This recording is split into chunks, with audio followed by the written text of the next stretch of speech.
Now, both of you are Punjabi by descent of a certain kind, but you're Mumbai kids or Bombay kids. But doing this film, did you find a Punjabi connect because you spent a lot of time in Punjab and with your father? I remember even before this film, I met Anilji for something and I had come to a house. He wasn't at home, and Anilji was very happy that day. He was just like, "Yeah, I'm so glad that you aaya hai." And then eventually I discovered why, because he took me down to eat lunch, and there was a table full of about 27 dishes in the house. And he was telling me, "Yaar, ye na mujhe kabhi nahi khane ko milta," because he's on a strict diet. Because her mom is very strict with. He looks as good as he does. Yes, he looks fabulous. So we found a bond over Punjabi food right in the beginning. You're a foodie? Yes, I mean I'm very disciplined most of the times, but deep inside I'm a if you couldn't let go, you would. I would go insane. So the day you don't have to be in front of the camera, like when it's all over and done with, and you're going to be behind the camera. Which will never happen, Koya. Oh, okay. Yeah. So sorry. Right. Okay, fine. You know, 85-year-old will still be coming and shooting you. Yeah. Love it. Okay, you still have the baby face. Of course. Lucky, na? So lucky, and not a wrinkle on his face. So this was your Punjabi connect before you even went to. And you recently, I got a message from a friend of mine saying that, you know, I'm in so and so place and I'm having gajar ka halwa and I'm thinking about you. And I'm just like, oh my god, I hate you. Gajar ka halwa and thinking about you. Yeah, because I'm constantly. Gajar ka halwa is reminding him of you. Yeah, because I love that. It's my favorite dish. So everything that has to do with Punjabi connect is to do with food. Oh, you do not understand. That was the best thing about Chandigarh. Punjabi music, Bhangra, and Punjabi food. And all these lovely clothes which are also, are they Punjabi? Is this got a Punjabi vibe? This is not Anarkali, it's Mughlai. But it's a tough film to do in terms of emotionally and...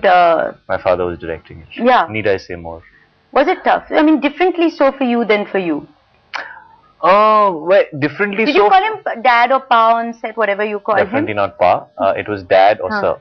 Or dad or sir. Yeah, so most of the time I would call him sir. I would call him sir. No, you call him dad. Dad. He'd like to pretend he more calls dad him than sir. sir. No, sir. No, I would call him sir also. Once in a blue. And you? What you used to call him? Pankaj uncle. Pankaj sir. I said Pankaj sir. Okay, sometimes it's a Pankaj uncle, but I just thought it was inappropriate to do that. Yeah. I think so. No, because I you know. No, but I mean, come on, you know when you know. And that long voice, Pankaj uncle. That was not true. You make me sound like a whiny little kid, which I wasn't. Of course not. You don't sound whiny at all. No, not at all. Was he a tough taskmaster because he's such a fabulous actor himself? Not with me. With him. Yeah? Did he expect a lot out of you? Rightly so? Yeah, I mean, the whole idea of doing the film together was for him to push me as an actor. We set out to do this film together so I could learn from him. This was discussed in advance? I had to coax him for 3 years to write the script, you know, because, you know, he had about 8 or 10 scripts which he has written and nobody knows about it. And I loved most of them, and I always wanted to do a film with him because I felt that he was a writer and a director, and you know, I thought it would be the best way to learn from him. So that was the reason why I ran after him and convinced him to do this film.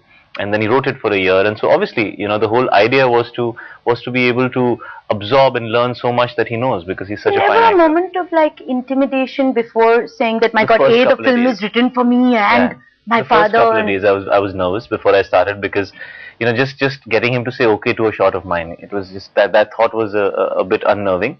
But then I became besharam, because you have to, and you have to learn to not worry about what is going to be liked and not liked, but just go out there and give it your best, which is what I did.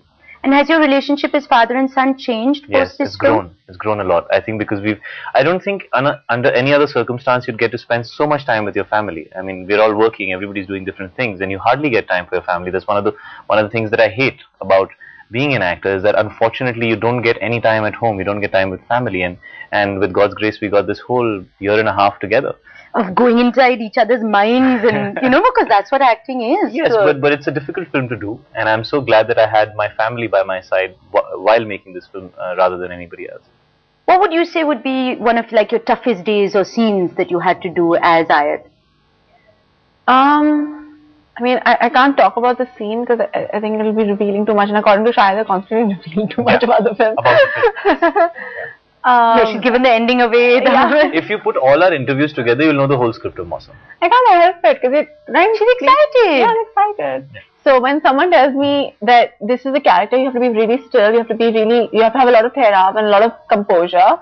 I mean, it's completely going against my nature. So I think to like say something which is. But you have that side to you also. I've like discovered that on Mausam. Maybe other people don't know it, but I saw that side to you. What, like you have a quiet side to you also.